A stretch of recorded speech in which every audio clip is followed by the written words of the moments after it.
Some viewers may find the following video disturbing. Viewer discretion is advised.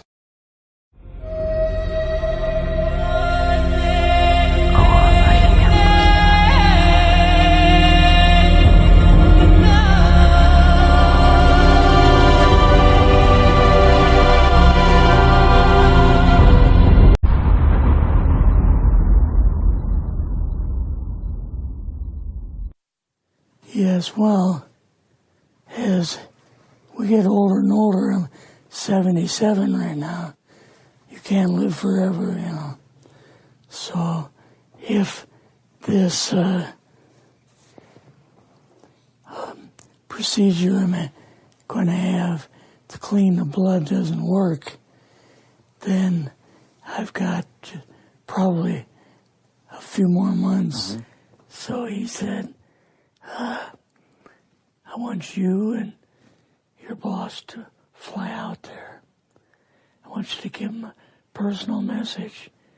And he says, I want you to tell them, whoever is in charge, tell them that to get in, they have this week, coming week, to get into Washington and to report to me. And if they don't, I'm going to get the First Army from Colorado, and we're going to go over, we're going to take the base over. I don't care what kind of classified material you got. We're going to rip this thing apart. Eisenhower was going to invade Area 51. Yeah, with the First Army. So you go out with your superior. Yes. You fly out. You land. What happens? Can you describe this whole process, what you saw? They took us the 13 or 15 miles south to S4, and like different garage door openings. Okay. And in these garage door openings, they had like different saucer crafts. The very first one had the Roswell craft in. It was kind of crashed up, but apparently every alien that was in it died except for a couple. So you see the Roswell craft, and what are some of the others that you see?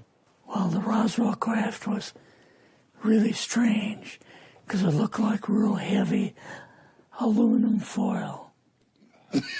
We could rock next to it, and you could rock it.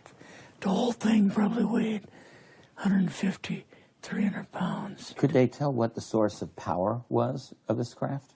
Yeah, it was like a reverse gravitational thing of some kind. In fact, one later on, I got the mathematical code for reversing gravity in a 3x5 card. I guess there are different types of grays and so on. How did you see that evidence?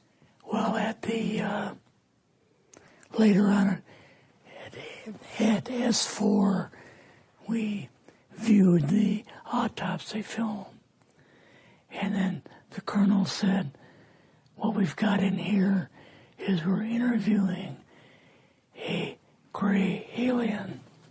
All right, right there. How did you feel at that moment? Well, I thought, boy, we had no idea we were going to see the real thing. All we saw was film. You had to have a little bit of heart racing at that moment. My boss so I'm just wondering if it looked almost human. What about this didn't like look partial human? Interview with him. So what did this gray alien look like? Could you describe them a little bit? This one looked a little bit oriental.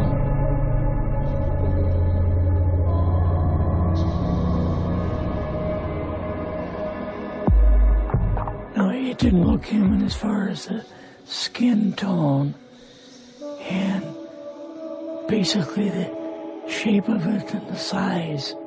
How was its head size compared with a normal human, for example? Brain was kind of a little bit bigger. And some of the nose was very, very small. And the ears were just like holes. Mouth was very small.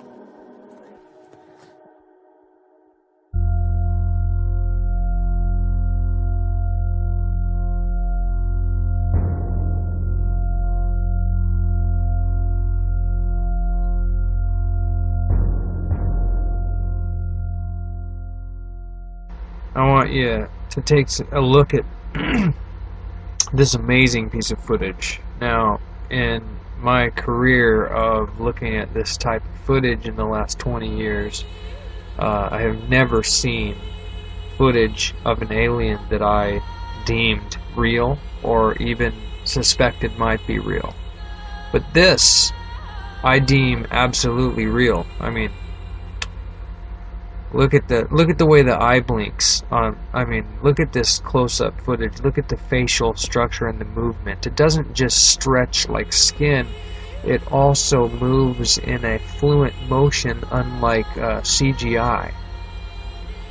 And what you have to understand about that is the only way to duplicate this kind of fluent motion in CGI is to put you've probably seen an example of someone in the studio in a black suit with these little dots on their knuckles, and you'd have to have the dots on the eyelids of something blinking like this to track this movement. Otherwise it would be completely robotic like movement because you would have programmed it. This is completely, every bit of it is fluent motion, and that tells me what we're looking at is footage. I can absolutely tell you what we're looking at here is not CGI. You look across the forehead, there's way too much three-dimensional characteristics here. We're actually looking at footage film of a three-dimensional, character. There's no way around what we're looking at here. And on top of that, to think that this is some kind of magnificent suit or anatomic doll is absolutely unbelievable. Look here, we got the hands. They move. Look how long the thumb is. And again, this is footage. You can see the texture of the wall behind. You can see the three dimensions. Everything. Look at the shadowing. Look at the shadowing. That's another thing. It's just every single shadow and line and lighting is just perfect. I have not seen CGI to this day that doesn't have to hide the camera. And you know what I mean? Even look at today's most modern fake alien videos on YouTube, and you'll see that when they use CGI to fake an alien, they only turn the camera at it for a couple seconds at best so that you can't sit here and analyze it. Right here we have a fully frontal view, no attempt to try to hide or disguise anything. The only attempt that I can find to try to disguise anything is the black and white seems to be a program. It seems that they took the color away and made it black and white. Maybe to disguise, maybe they didn't want us to know when. Obviously, it's somebody controlling and leaking this kind of information. See the stain on the wall in the background? Come on. And look at the three dimensions here around the head. This is fully frontal, three-dimensional. Look at the face. This thing is magnificent. The skin, the focus, that's the biggest thing that lets you know this isn't CGI. This is real footage, and I can kind of tell what's going on. Of course, they have the alien sat down at a desk. He solves a puzzle, looks up like a smartass, and smiles at the guys. And the other, they're just showing the fully frontal. Obviously, the alien submitted to fully frontal documentary footage so they can disclose this to people. Not people like you and I, but probably people in charge of shit. Anyway, this needs to be real popular, and people need to start seeing this for what it is. If I wanted to pull off a fake alien in CGI like this, I would blur it, motion blur it, so that you can't see that it's not CGI, because right here we can clearly see this is real. This is real.